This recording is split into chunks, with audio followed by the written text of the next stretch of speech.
እንደገና ደግሞ ዛሬ በዮሐንስ ወንጌል ቅድም እንደሰማችሁት የቤተ መቅደስ አፍርሱት እኔ በሦስተኛው ቀን እሠራዋለሁ ብሎ ዮናስን ደገመው። ጾመ ነነዌ ደገመው። ምን ማለት ነው? በሦስት ቀን አነሳዋለሁ ማለት ነው። በዕለተ ዓርብ እሰቀላለሁ፣ እሑድ እነሳለሁ ማለት ነው። ዓርብ ተሰቀለ፣ እሑድ ተነሳ። ስለዚህ ጾመ ነነዌና ምኵራብ እንዴት እንደተያያዘ ታያላችሁ አለ። ስለዚህ ዛሬ ጌታችን መድኃኒታችን ኢየሱስ ክርስቶስ ይህንን የእሱን አምላክነት የእሱን ፍጹም ሰውነት የፍጹም አምላክነት ፍጹም ሰውነቱን 3 ቀን አፍርሱት አለ። እሞታለሁ፣ እሰቀላለሁ፣ እገረፋለሁ ማለት ነው። በሦስተኛው ቀን ደግሞ እሠራለሁ ማለት ደግሞ ከ3 ቀን በኋላ ሞትን ድል አድርጌ እነሳለሁ፣ በቤተ ትንሣኤ የእናንተ ትንሣኤ ሁሉ ይታወቃል ነው። ስለዚህ የዛሬው ትምህርት እንግዲህ አሁን ይሄ ነው። ከዚህ በኋላ ምን ነገር እንዳለን መስላችሁ የቤተ መቅደስ ይህንናይና በሕይወታችን ዓለምን በዚህ አይተን ትምህርታችንን እንጨርሳለን። የዛሬው ቤተ መቅደስ ቅድም ለትምህርታችን ጌታችን ኢየሱስ ክርስቶስ ስለ ሃይማኖቱ ያስተማረበት የትምህርት ክፍል ብለናል። ይህንን ትምህርት በሚያስተምርበት ጊዜ ያስተማረው በቤተ መቅደስ ነው። በቤተ መቅደስ ነው ያስተማረው። ለማስተማር ወደ ቤተ መቅደስ ሲመጣ ቤተ መቅደሱ በኋላ አገኘው። ምን ሆኖ አገኘው? በሮች፣ ላሞች፣ ፍየሎች፣ ርግቦች የሚሸጡበት ልዩ አሁን ይሄ የወይሮ ምንዛሬ የዶላር ምንዛሬ የሚባለው ያ የተለያየ የዓለም ገንዘብ ደግሞ ምንዛሬ የሚመነዛዘርበት ቤት ነበረ። ሐዋላ እነዚህ ሐዋላ የሚለዋወጡበት አጠቃላይ የንግድ መለዋወጫ አደረጉት።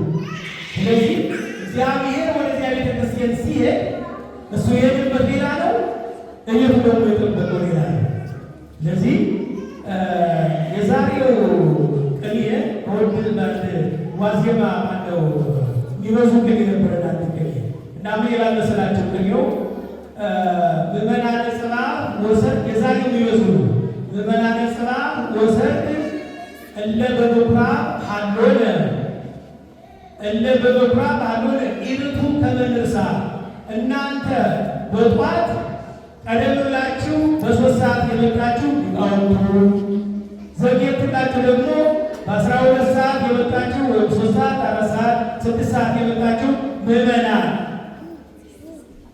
ጌታችን መድኃኒታችን ኢየሱስ ክርስቶስ በቤተ መቅደስ ውስጥ ያስተማረውን ትምህርት አንርሳ ይላል ባለቅኔ። ከዚያ ይቀጠልና ምን ይላል? እስመ ዘበምኵራብ ሀለው እስመ ዘበምኵራብ ወፁ አባግዕ ወላዕል አርአያ ብእሲያት። እናንተ ምዕመናን በምኵራብ ውስጥ በቤተ መቅደስ ውስጥ ያላቸው ምዕመናን ጌታችን በምኵራብ ውስጥ የተናገረውን አትርሱ ይልና ባለቅኔው ይላል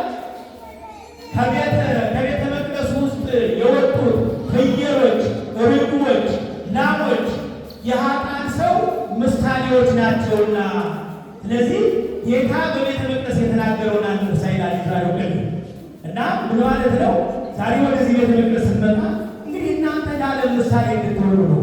እናንተ መጥታችኋል ሳታምኑ ንስሐ አስፈላጊ መሆኑን ሳትረዱ አይደለም ወደዚህ የመጣችሁ። የንስሐን አስፈላጊነት ስላመናችሁ ነው የመጣችሁ። ግን ጌታችን መድኃኒታችን ኢየሱስ ክርስቶስ በቤተ መቅደስ አግኝቷቸዋል። ይህም ደግሞ በአንደኛ ቆሮንቶስ ምዕራፍ 3 ላይ ተገልጧል። ይህን ቤተ መቅደስ በንጽሕና በቅድስና ያዙት፣ እንዳታቆሽሹት።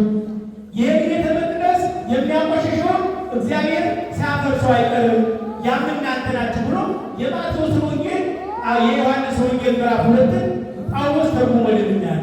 እናንተ ናችሁ ማለት ነው። በጎቹ አንደኛ በቤተ መቅደስ ውስጥ የማይገባ ስራ የሚሰሩ፣ በቤተ መቅደስ ውስጥ ስንኖር የማይገባ ስራ የምንሰራ ሰዎች ካለ ልብ ልንል ይገባል። ለምን ያላቸው እንደሆነ ጌታችን መድኃኒታችን ምን ይዞ መጥቷል? ጅራፍ ገረፈና ለዋጮችንም የሚሸጠውን ሻጮቹን በሙሉ የቤተ መቅደስ አስወጣቸው ስላለ የመጨረሻው ቤተ መቅደስ መንግሥተ ሰማያት ስለሆነ ከመንግሥተ ሰማያት የሚያወጣ ነገር እንዳንሰራ ልንጠነቀቅ ይገባል። ንስሐ ያልገባ ንስሐ ልንገባ ይገባል።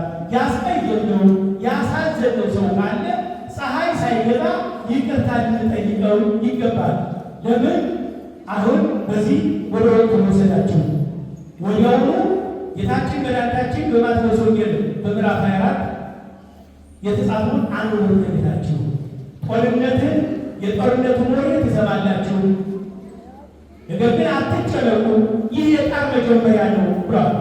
ዛሬ ዘወር ብላችሁ በዓለም ላይ እያያችሁት ነው። ሁልጊዜ የምናገረው ቃል ነው ይሄ። ቀደም ሲል አባቶቻችን በዓለም ላይ የሚመጣው ልማትም ሆነ ጥፋት የሚያዩት በጸሎት በስደት በብቃት ነበር።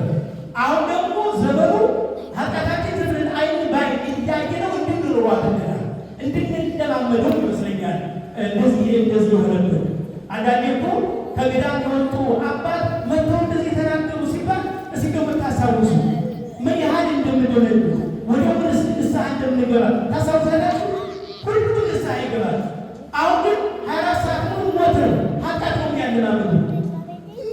አሁን ደግሞ ምንድን ነው እዚህ ጀርመን የሚደበር ቃል አለ ደስታ የሚገዛ ያነጋገር የጋድ ነው ምናደርግ እንደዚህ ብሎ የተለመደ ነገር የራሱ ጉዳይ ብለው እንደ አይነት ነገር ነው። ጦርነቱን ስንሰማ እጅቱን ስንሰማ አሁን ባለፈው አርሲ ያጣል ትናንትና ነሱ ታይሞቱ መቶ ነው ባይ አንድ ሰው እጅ አሁን ምን ማቀስ ነው ተቃጫዋታ አገራችንን ተመልከቱ። አሁን ደግሞ ኢራቅና ኢራን እስራኤልና ኢራን የሚተፉትን አራት ተመልከቱ። ነገ በሚያስ ይመጣ ምንድን ነው? ስለዚህ መፍትሄው ነገራችሁና ጨርሳለሁ። መፍትሄው ጌታችን በመድኃኒታችን ኢየሱስ ክርስቶስ በአስተማረው የሃይማኖት ትምህርት ምን እንዳለ ይህ ሁሉ ተሰራችሁ፣ ነገር ግን አትጨነቁ አለና ምንድን ነው መፍትሄው? ሁሉ ጊዜ የተዘጋጃችሁ እስኪ እንደዚህ ለራሳቸው አጫውቱ።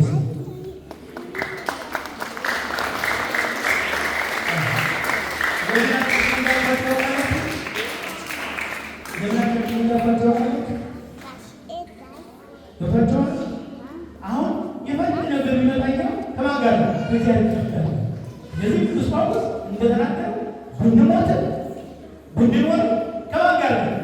ከእግዚአብሔር ጋር።